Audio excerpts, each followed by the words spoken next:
UGC net री exam दे या फिर दिसंबर 2026 को टारगेट करे।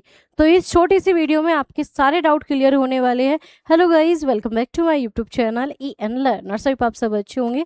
तो चलिए इस सेशन को स्टार्ट करते हैं। अब आप सभी को पता है आपके पास जो है री एग्ज़ाम में सिर्फ आपके पास 20 डेज बाकी है, ठीक है। ऑलमोस्ट आपके 2 महीने एनटी ने बहुत अच्छी तरीके से बर्बाद किया और आप लोगों ने भी की है। अब आप कहोगे मैम हमने कैसे कर दिए, क्योंकि मैं आपको स्टार्टिंग से कह रही थी ये एनटी है, ये कुछ भी कर सकता है और इससे करवाया भी गया है। करवाया मतलब आप में से नहीं तो किसी और टीचर ने, स्टूडेंट ने, है ना। वो पीवाईक्यू पैटर्न रिपीट हो रहा है, ये कोई लॉजिक नहीं होता कि पीवाईक्यू रिपीट हो रहा है आप कैंसिल कर दो। खुद तो पीवाईक्यू दे रहे हो और खुद कैंसिल करो, दुनिया भर की चीज़ें। खैर उस मुद्दे को साइड में करते हैं। यहाँ पर हम 20 डेज, ठीक है, और दूसरे जो है आपका दिसंबर टारगेट, जिसमें लगभग जो है आपके पास 3 मंथ्स है, ठीक है, 3 महीने यहाँ पर और वहाँ पर 20 दिन। अब आपका सबसे बड़ा डाउट है मैम इस पे तैयारी करें या फिर इस पे। अब यहाँ पर 3 कैटेगरी के या 2 कैटेगरी के स्टूडेंट हो सकते हैं। एक तो वो था जो सिर्फ मजे मजे में पेपर देने चला गया, मतलब एक होता है ना कि हम देखने जा रहे हैं पेपर कैसा आता है, ठीक है, वो सिर्फ देखने गया था पेपर कैसा आता है। उसका टारगेट दिसंबर है। तो जब आपका टारगेट दिसंबर है तो दिसंबर पे अच्छे से लग जाइए। बट मैम क्या जून का भी है, ये वाला भी री एग्जाम देना चाहिए? बिल्कुल दे के आओ, ठीक है, एग्जाम जरूर दे के आओ, एक टेस्ट समझ के दे आओ, क्योंकि एग्जाम फॉर्म तो दोबारा फिल नहीं हो रहे। हाँ, आने जाने का खर्चा वो तो सारी चीज़ें आपकी होगी, बट आपको यहाँ पर फॉर्म फिलिंग दोबारा करनी नहीं। अगर फॉर्म भर रखा है तो देने चले जाओ, प्रैक्टिस के लिए देने चले जाओ। बट 20 दिन अच्छे से पढ़िए और प्रैक्टिस के लिए आप देने चले जाओ। टारगेट आपका दिसंबर ही होना चाहिए, ठीक है। मान लो यहाँ पर आपका नेट हो गया, अच्छी बात है, और वहाँ पर आपका जीआरएफ हो जाए, ऐसा भी हो जाता है बहुत बार।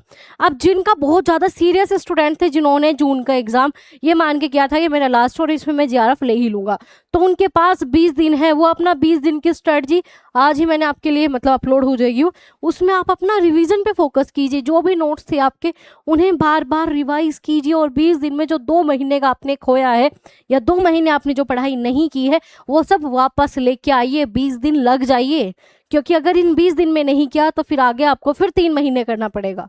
सोच लीजिए, या तो 20 दिन में आप कर सकते हो, क्योंकि ऑलरेडी सब पढ़ा हुआ है, रिवीजन ही तो करना है, ठीक है। जो आपके माइंड पे बर्डन है, प्रेशर है, उस सबको साइड में रखिए और इस 20 दिन को जी जान से लग जाइए। और इस 20 दिन में अपने नोट्स वगैरह सब कुछ रिवाइज कर लीजिए। जो आपकी प्रैक्टिस अधूरी थी या जो टॉपिक आपको नहीं आता था वो सब टॉपिक, वो टेस्ट वगैरह सब कुछ देना स्टार्ट कर दीजिए। और टेलीग्राम पे आप लोगों की वजह से रिवीजन के लिए और भी चीज़ें हमने अपलोड कर दी है, ठीक है। तो वो टेस्ट वगैरह करना स्टार्ट करो। ऐसे ही जो है दिसंबर वाला ही जिनका है कि नहीं मेरा तो दिसंबर ही टारगेट है, भाई आप दिसंबर वालों के लिए तो सिंपल सा है, वो अपना लगे रहिए और अच्छे से पेपर कीजिए। बट जो पढ़ के गए थे उन्हें ये 20 दिन में देना ही देना है, ये पेपर करना ही करना, और 20 दिन आखिरी 20 दिन मानते हुए करने हैं। ये मत सोचो कि 3 महीने दिसंबर आ रहा है उसमें कर लेंगे, इसमें नहीं होता फिर उसमें भी नहीं होगा। तो 20 दिन बहुत मेहनत कर लीजिए, क्योंकि आपने जून में ऑलरेडी 6 महीने, 3 महीने, 4 महीने दिए हुए हैं। तब आपको सिर्फ अपना रिवीजन करना है, नोट्स रिवाइज करने हैं, सब कुछ पढ़ा हुआ है, आपको बस एक बार रिवाइज करना है। और जो बिल्कुल जीरो से तैयारी करके गए थे, जिन्हें कुछ पता ही नहीं था, घूमने फिरने जा रहे हैं, तो वो भी एग्जाम दो। एग्जाम छोड़ना क्यों है ये समझ नहीं आता, प्रैक्टिस के लिए देने चले जाओ। दिसंबर टारगेट है, दिसंबर में फोकस कीजिए, और जून का टारगेट ही था आपका तो भाई जून में निकाल लीजिए। होगा नहीं होगा वो बाद की बात है, लेकिन 20 दिन मेहनत कीजिए। मेहनत बेकार बिल्कुल नहीं जाने वाली आपकी, ठीक है, वो वहां पर भी काम आ जाएगी। और पढ़ी हुई चीजें कभी बर्बाद होती ही नहीं है, ठीक है। तो अब आपके मन में डाउट है कि नहीं मुझे तो री एग्जाम छोड़ के दिसंबर टारगेट करना चाहिए, नहीं, पढ़ रखा है, चीजें मेहनत की है, तो इस 20 दिन में वो काम कीजिए जो आपने 2 महीने में किया था, ठीक है, वो सब हो जाएगा आराम से इस 20 दिन में, ठीक है। और ऐसा जो कहते हैं कि पेपर टफ आएगा, इजी आएगा, ऐसा कुछ नहीं होता। जैसा पैटर्न था, जिस तरीके से आता था, वैसा ही पेपर आपका इस बार भी आएगा। तो कोई कह देता है ना कि री एग्जाम में पेपर टफ आते हैं, ऐसा कुछ नहीं है। जून 2024 में पेपर टफ नहीं आया था। टफ आता है तो मेरिट डाउन जाती है, आपको तो बेनिफिट है उस चीज़ का, मेरिट डाउन जाएगी तो, ठीक है। तो भाई पेपर दीजिए, पेपर मत छोड़िए। कोई भी कह रहा है पेपर छोड़, तो नहीं, पेपर बिल्कुल मत छोड़िए। और जिनका दिसंबर टारगेट है भाई दिसंबर पे लग जाइए और इस बार ले लो अपनी मेहनत। 2026 में अपना सिलेक्शन ले ही लीजिए, बाद में पछताने से बच जाओ। कोई डाउट, कोई भी क्वेरीज हो तो बता देना, ठीक है।